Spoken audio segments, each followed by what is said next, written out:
राष्ट्रीय कुष्ठ अनुमूलन कार्यक्रम के तहत सिविल सर्जन सभागार में civil surgeon doctor Chandrabhanu Pratapan की अध्यक्षता में कुष्ठ रोगी खोज अभियान के प्रथम चरण के सफल क्रियान्वयन के लिए जिला समन्वय समिति की बैठक आयोजित की गई।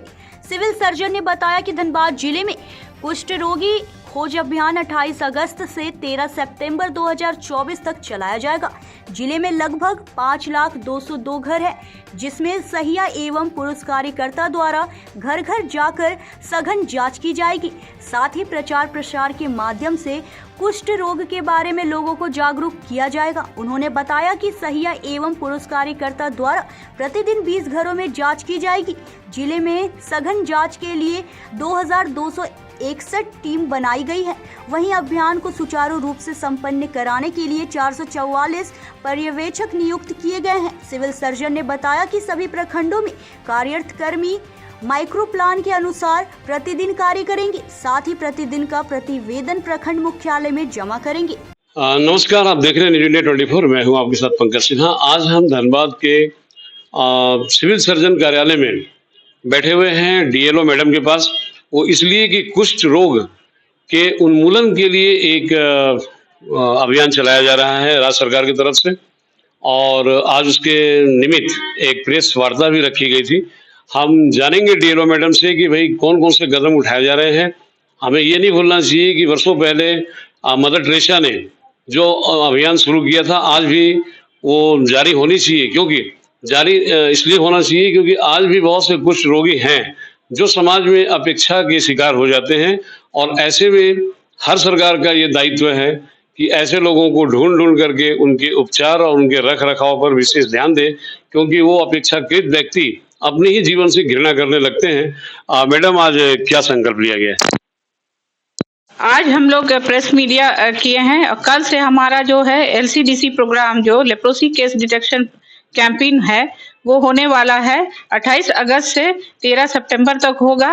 इसमें हम लोग टोटल धनबाद का जो पॉपुलेशन है उसको कवर कर रहे हैं, और इसमें हम उसका सुपरविजन होता है। इस मंथ उसको फिर शुरू करते हैं हम लोग। ये 6 महीना चलता है। मल्टी बैसिलरी में ज़्यादा बैक्टीरियल लोड है तो उसको हम लोग 12 महीना के लिए देते हैं।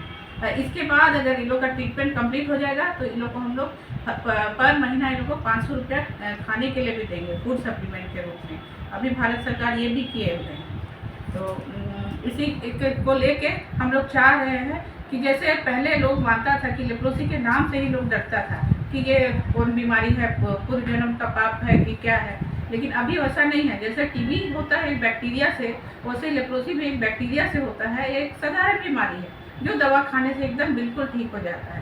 और अगर हम लोग अर्ली अगर केस डिटेक्शन कर लेते हैं तो फिर हम लोग को पेशेंट को हम लोग को मैंने उसका ये नहीं है, डिसेबिलिटी एकदम नहीं आएगा। तो हम लोग जान भी नहीं सकेंगे कि इसको लेप्रोसी हुआ है, क्योंकि 100% इसका क्योर है।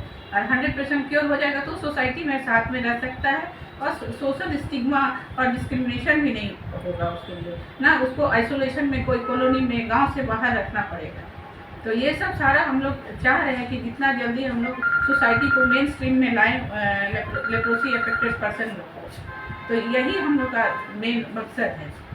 15 दिन हम लोग चाह रहे हैं कि अच्छा से ये काम करें। जितना भी हिडन केस है उसको हम लोग तुरंत से डायग्नोज करें और ट्रीटमेंट करें, ताकि इसका ट्रांसमिशन जो है एकदम जीरो हो जाए। और हम लोग का विजन ही है ये 2027 तक कि जीरो लेप्रोसी नया केस रहेगा, जीरो ट्रांसमिशन होगा, मैंने जीरो ट्रांसमिशन होना है, और जीरो डिसेबिलिटी होना है, और जीरो स्टिग्मा एंड डिस्क्रिमिनेशन होना है।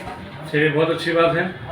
सरकार ने बढ़ाया है हाथ, तो आप भी दीजिए साथ। यदि आप सस्पेक्टेड हैं तो मैं भी अपने चैनल के माध्यम से आपसे ये अपील करूंगा कि आपको डिटेक्ट न करना पड़े, आप स्वयं यहाँ पे सिविल सर्जन कार्यालय में आइए, और मैडम तैयार हैं आपकी सेवा के लिए। बहुत सी फैसिलिटी और सुविधा आपको मिलने वाली है। अपेक्षा का शिकार होने से बढ़िया है कि आप स्वयं आकर के यहाँ पर अपना नाम इनरोल करवा लें। मैडम, पिछले साल भी क्या ऐसा कुछ चला था, तो उसके कुछ डाटा वगैरह कितने डिटेक्ट किए गए थे? हाँ, पिछला साल हर साल हम लोग का ये प्रोग्राम चलता है।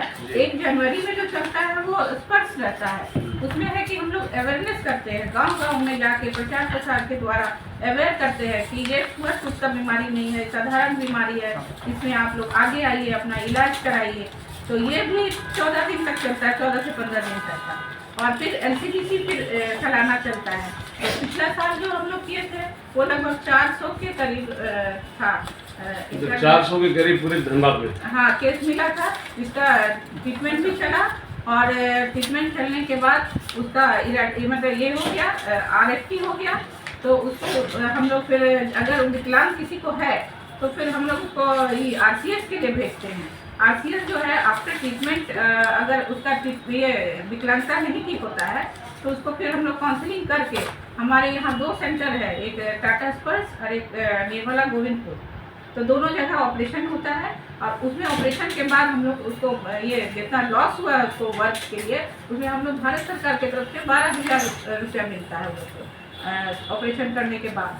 और फिर अगर ठीक हो गया है और अगर पैर में घाव किसी कारण से हो गया तो DPMR करके हम लोग उसको करते हैं, मतलब मेडिकल सेल्फ केयर किट हम लोग देते हैं और एक टब देते हैं, उसमें पैर डुबा के हम लोग उसको सिखाते हैं, उनको ट्रेन करते हैं। और स्पेशली हमारा टीम भी जाता है उसको ट्रेन करने के लिए, और ट्रेन करके उसका घाव विदिन 15 दिन उसका सूख जाता है।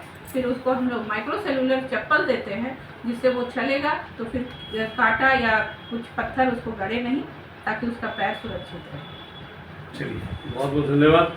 मैं भी चैनल के माध्यम से फिर से आम जनों से भी ये अपील करना चाहूँगा कि यदि उनके नज़र में भी कोई सस्पेक्टेड है तो वो भी आकर के मदर टेरेसा तो नहीं बन सकते हैं, लेकिन कम से कम विभाग को सूचना जरूर दे सकते हैं, जिसके आधार पर हम उनकी सेवा कर पाएंगे और उनका इलाज कराकर ऐसे अपेक्षाकृत जिनकी उपेक्षा की जाती है, उपेक्षाकृत व्यक्ति को एक सम्मानपूर्वक जीवन जीने का मौका मिले। Pankaj Sinha, news India 24।